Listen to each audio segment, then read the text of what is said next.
Hi, I'm Paul Friedman, founder of the Marriage Foundation, and the topic today is very interesting. How do we talk things out in our marriage without fighting?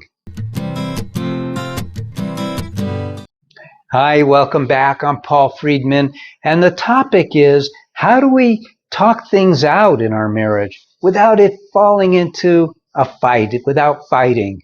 And this is a great question. And most people really don't know the answer to this. And when I say most people, I mean most of the marriage experts. And the reason why they don't is because I'll get into this slowly. So bear with me. Stay with me because this is really important. I'm going to begin by sharing with you that the people who take our online marriage courses learn right from the start to not fight, and they learn how to avoid fights. And then later on, as the course goes on, we have a segment on communication, marriage communication, which is very different from worldly communication. And they learn how to communicate in ways that don't create the tension, don't create the conflicts, and they're able to communicate and work things out. Not talk things out, but work things out without the fear of fighting. You don't want to be fearful in your marriage. Marriage is all about three things. Three things. That's what marriage is about. Number one, we get married to be happy. And we don't want to be walking on eggshells to avoid things that will make us unhappy. We don't have to walk on eggshells. We just need to learn about marriage. I'm going to get into this a little bit, but stay with me. When you first learn how to drive a car, and maybe you can't remember, it's been a while, but think about when you're behind somebody where the sign on the car in front of you says student driver.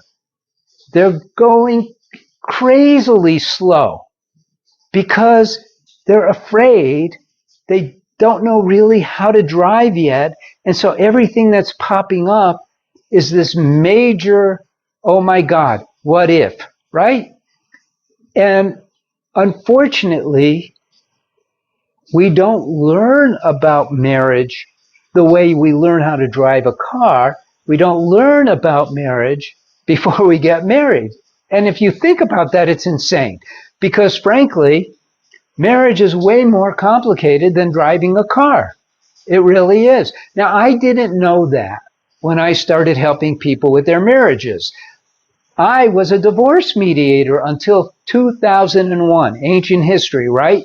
But nothing has changed. In terms of people getting a divorce, it's still way over a 50% divorce rate. In the situation of people unhappily married, it's more like 85 or 95% people. Why? Because if you don't know how to drive the car, if you don't know how to run your marriage, if you don't know how to be married, then it's trouble. And now you're running into, well, we have to talk certain things out. And every time I bring it up, bam, there's this explosion. And then there's a fight. He or she says something, I react, they react. In fact, the name of my second book is called Breaking the Cycle, because this doesn't just happen with communication. It happens with a lot of things in our marriage where you're bouncing off each other and you're running into trouble. You're not experiencing the happiness, the love, and the harmony of marriage that marriage is intended to provide. And so I'm going to help you as much as I can with this topic, but I want to stress the fact that unless you really learn about marriage, and I have two books, not just one. One is a little less expensive. And I also have online courses, one for men and one for women.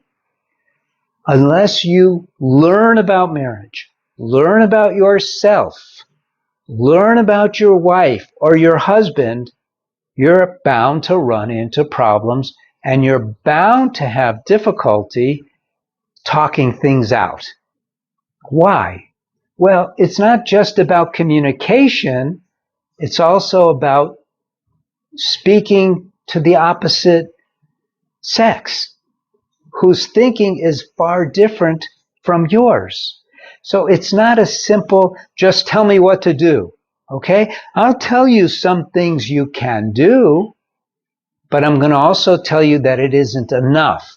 And yet it's better than anything you'll find anywhere else, that I guarantee. So let's begin with the idea of, well, how do I put something in a way that's not going to trigger them? Well, there's steps you could take. Number one is, in my mind, I'm going, I don't want to give you these nonsensical tips because they kind of work, but outside of the context of really understanding, they're almost lame. So I'll give you a couple techniques. These are great techniques, okay? And so I'm going to first give you a technique, and these are in my books and in my courses. I'm going to give you a technique that is wonderful. How do I know it's wonderful? Because so many people have written to us and said, oh my God, I use the bowling ball feather technique all the time and it's incredible.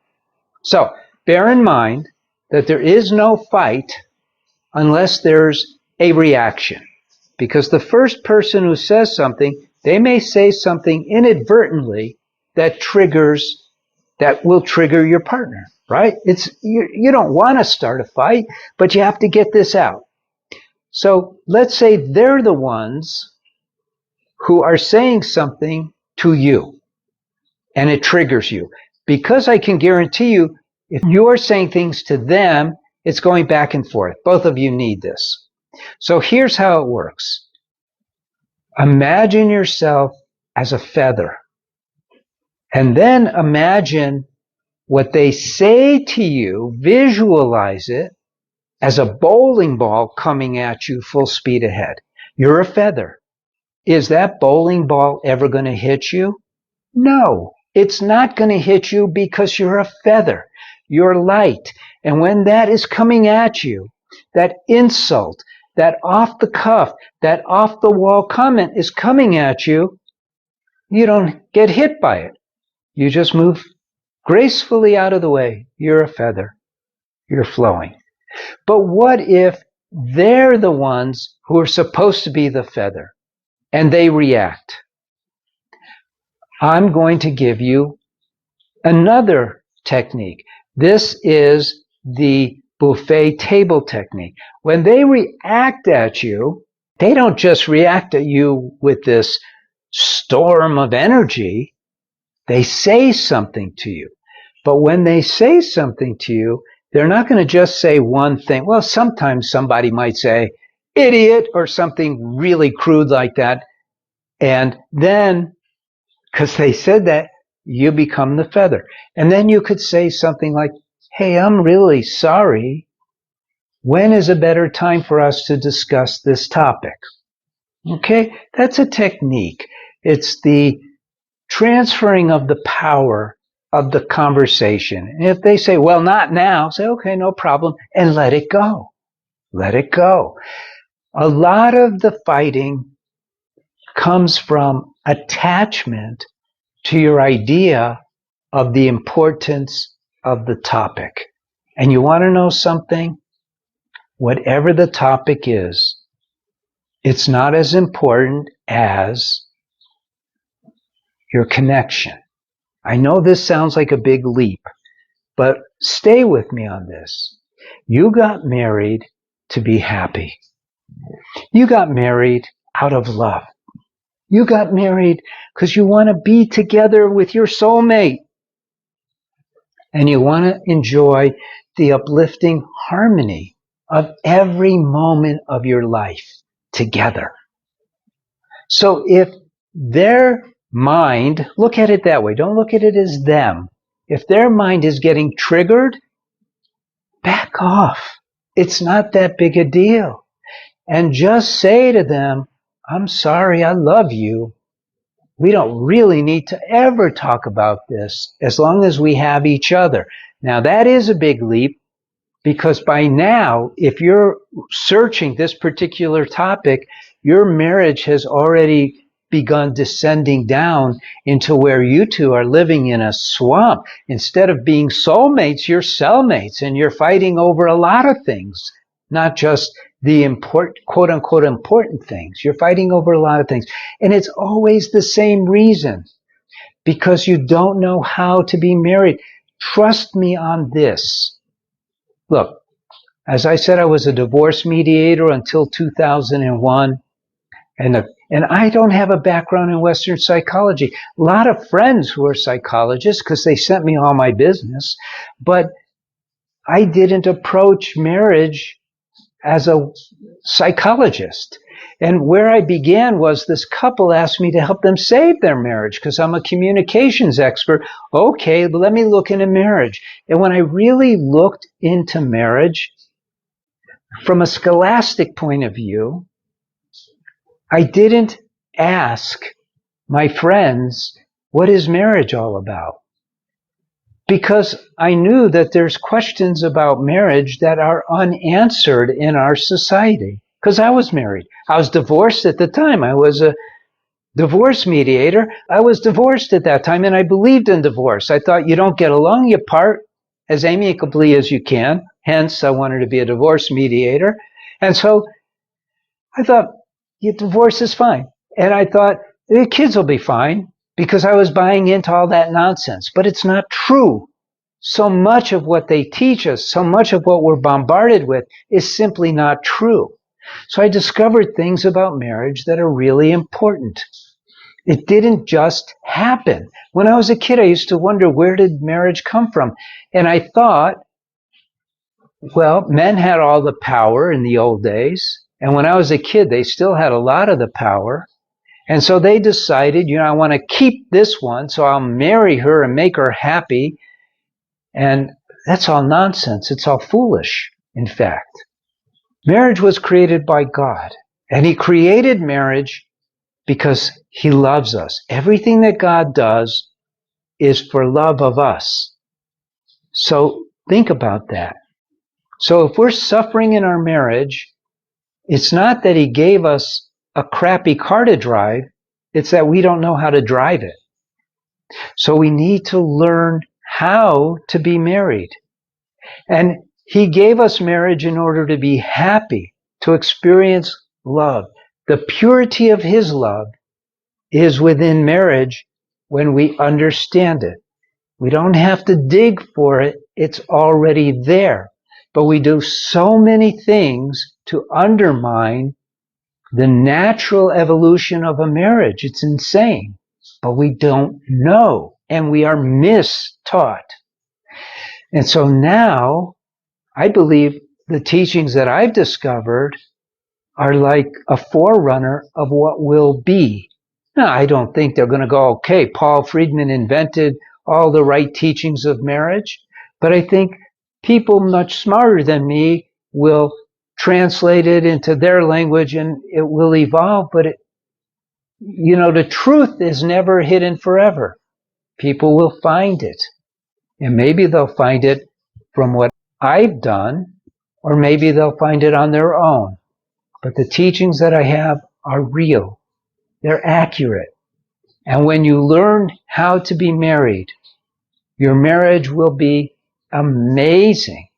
You won't have any fighting. You won't even, there's a lot of things you don't need to discuss.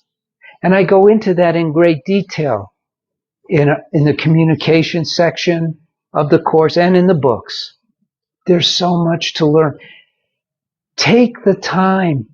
Spend the money. It's not expensive. We're a foundation. I'm doing this as a service. Learn about marriage. So how do you talk things out without fighting? Well, number one is you decide, I'm never going to fight with my spouse again, off the table. And if they react to something you say, don't worry about it. Let it go. Say, it's okay. We could talk about this later or never. I'd rather focus on our love. I'd rather focus on giving all the love of my heart to you as I promised when we got together and we got married. Nobody said, when they're standing before the priest or the rabbi or the imam, nobody ever says, I'm going to love you forever except for, right? Because those except fors mean that we don't understand. Learn about marriage. Gain from your marriage the joy, the love that it's intended to provide. All right. I hope this has helped you. My books are not expensive. You could watch these videos. There's so many videos to choose from that will help you start seeing marriage in a different way, the right way. You could take the online course that we have. It's one's for men and one for women. It's not so expensive, but I want you to be happily married till death do you part. That's what it was all about, right? I'm Paul Friedman. You know, you could share this video with your friends or on social media. Why not? You could like this video so other people see that and they'll like it too, and they'll want to, and it's okay if you don't. Most people watch these videos and they go on. That's what I do with YouTube videos myself. So my feelings are not hurt. And, sometimes if I think someone's on track, I'll subscribe to the channel. You have that option too. So I just want you to be happy. Thank you for stopping by. God bless you and take care.